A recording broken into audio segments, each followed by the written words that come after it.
say, again, being prepared for the interview. First impression is so important, so being able to have a strong handshake, being able to bring a smile to the table. That you're comfortable knowing who you are and that you can speak to it in an interview. So don't be afraid when somebody says, what's your biggest opportunity or what's your weakness?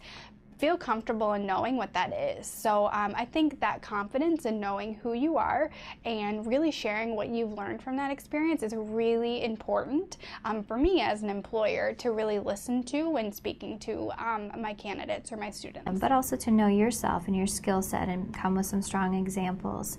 A lot of companies will do behavioral kind of interviewing or behavioral type of interviewing, and they're looking for specific examples and situations of how you've handled something in the past to see if you have the thought process to think through how to handle a difficult customer or how to work in a team successfully or what you've contributed. We want to know that you had some of that kind of experience to see if you would be successful in a position with us in the future. My number one advice would be to just look the interviewer in the eye.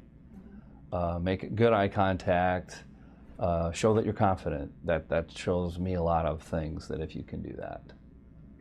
This is the simplest one, relax.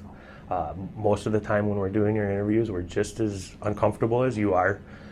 If you're prepared and you've spent your time doing your homework about the company, you can anticipate the questions.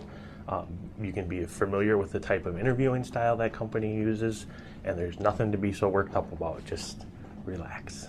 My advice is anytime you give an answer is follow it up and back it up with an example, an experience, something that you've done, whether it be a club experience, something that you've done with your friends, something in a class project. Whatever your answer that you provide to the interviewer is, provide examples to back up what you're saying. You can't just say that you're a people person, that you like to work with people. Give examples of how you've done that in some of your past experiences. So that's my number one advice, is always follow up your answer with examples of what you've actually done to prove that you've actually done that event or that task or that skill set.